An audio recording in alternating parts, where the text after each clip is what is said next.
C'est pas la langue de bois. C'est très inhabituel, ça a surpris tout le monde et ça doit vraiment nous alerter. Ce 27 juin, matinale, BFM TV, RMC, le ministre de l'économie Bruno Le Maire était invité. Il évoque, je cite, pour la première fois, de possibles délestages, coupures du gaz dans les semaines et mois à venir pour des entreprises situées en France.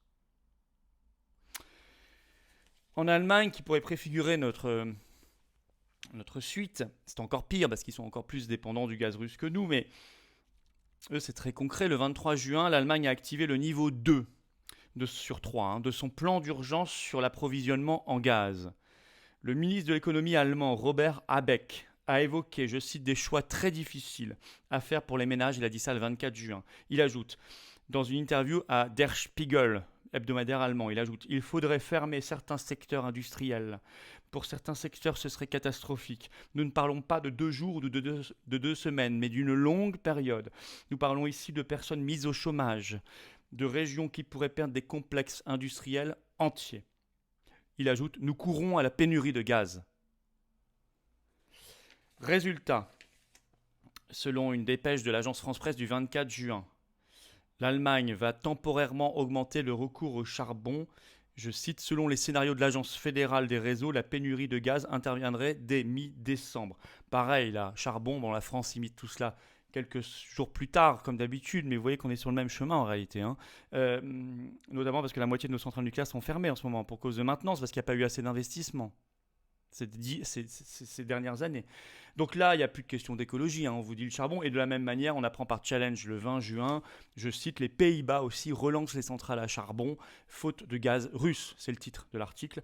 On lit dedans, les centrales à charbon pourront désormais fonctionner à pleine capacité contre 35% jusqu'ici. Voilà, c'est ce qu'a annoncé le ministre en conférence de presse, Job Retton, et il a dit que ce serait au moins jusqu'en 2024.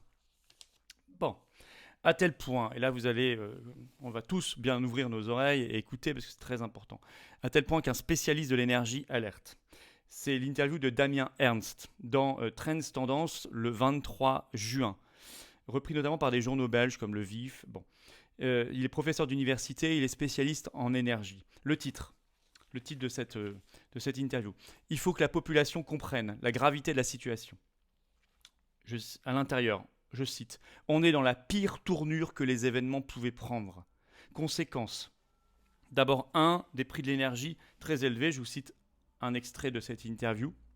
« Depuis le mois d'août dernier, les prix du gaz sont très élevés, dit Damien Ernst. Ils tournent autour des 130 € le mégawattheure alors que le prix avant la crise du Covid était de moins de 20 €. Cela représente 700% d'augmentation du prix sur les marchés de gros. Il est particulièrement élevé ces derniers jours depuis que l'on se rend compte que la Russie coupe progressivement le robinet, principalement pour éviter que l'Europe ne remplisse ses stocks avant l'hiver. On a plus ou moins 1000 TWh de réserve de gaz possibles en Europe pour une consommation annuelle de 4500 TWh en temps normaux.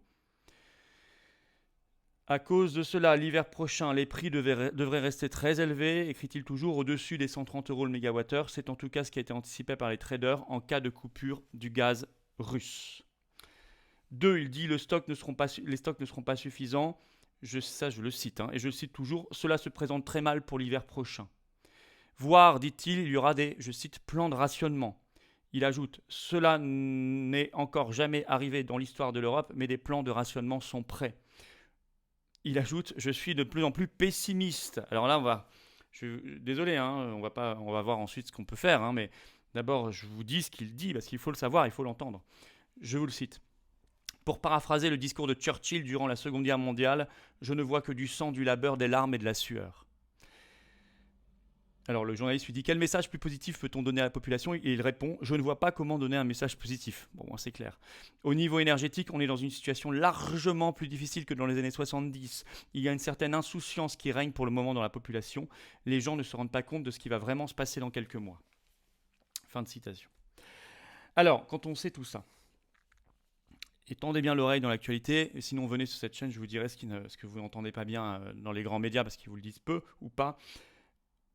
Mais vous allez voir que la situation va empirer dans les semaines et les mois qui viennent si on ne change pas radicalement de politique. Alors d'abord, qu'est-ce qu'on fait comme constat ? La folie des sanctions de l'Union européenne contre la Russie, l'énergie russe, qui de toute façon ne servent à rien, puisque je vous ai fait des vidéos récemment. La Russie n'a jamais été aussi riche, puisqu'elle vend son énergie ailleurs, plus cher. Inde, Chine, etc. Donc tout ça ne sert strictement à rien, qui d'ailleurs nous revendent parfois par ailleurs, encore plus cher, tout ça est délirant. Donc stop à toutes ces sanctions, stop totalement. Si on cherche la paix, on fait autrement. Je vous ai déjà expliqué ailleurs, mais ils ne cherchent pas la paix. Vous avez bien compris qu'ils ne cherchaient pas la paix, ils ne l'ont jamais cherché. Par ailleurs, problème écologique, environnemental, mais ça manifestement aujourd'hui tout le monde s'en fiche. Bon, bah écoutez, j'entends pas, en tout cas les Verts là-dessus, Yannick Jadot, rien, pas un mot. Greta Thunberg non plus. 2. Donc ça, stop. 2. Ça, on pourra le dire dans la manif du 2 juillet d'ailleurs. 2. Ça sert à quoi ces sanctions? Ça sert juste à enrichir les États-Unis. Parce qu'on leur importe du GNL, du gaz de schiste, et à détruire un peu plus encore les pays européens. Donc il y a un aspect géopolitique de rapport de puissance, évidemment. 3. Alors, ne soyons pas naïfs. Cette situation, elle habitue les populations aux restrictions, au rationnement, aux coupures. Aux restrictions, on nous y est habitué avec le Covid. Et bien là, on continue. Restrictions énergétiques, mais aussi un peu alimentaires de plus en plus. Alors va-t-on?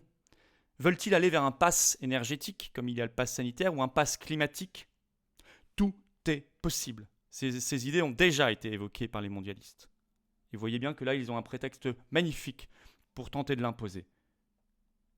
Il faudra évidemment ne pas être naïf, décrypter, dénoncer, résister, refuser. Ensemble, collectivement. Par millions. 3. Sortir du marché européen d'électricité qui aggrave tout. Quand on achète au prix de gros, au prix du marché, on paye beaucoup plus cher, surtout nous, Français, qui avons développé le nucléaire. Pour cela, il faut sortir de l'Union européenne. On ne peut pas sortir du marché européen d'électricité si on ne fait pas le Frexit. Il faut faire le Frexit pour avoir un avenir, une espérance, un destin. Ce marché crée encore plus d'interdépendance. Catastrophe. Il faut en sortir.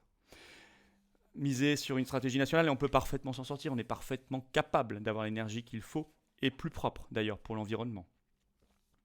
Voilà ce que je vous propose. Alors, on va le dire très fort ce samedi 2 juillet, rendez-vous Paris, 14h, place du Palais Royal, cortège national, venez, faites venir. J'invite tous les députés d'opposition, mais vous, je vous invite à venir et à faire venir du monde. Abonnez-vous à cette chaîne YouTube si vous voulez bien, un petit clic, une seconde, c'est gratuit.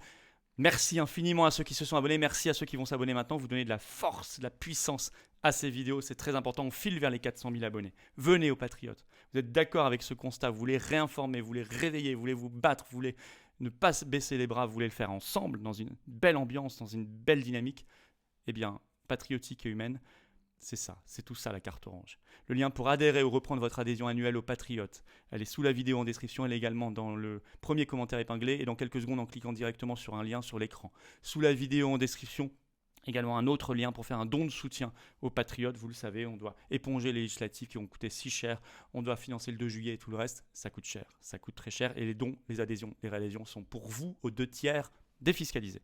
Bravo aux donateurs et aux réadhérents, bienvenue aux nouveaux résistants patriotes. On va y arriver. Vive la France!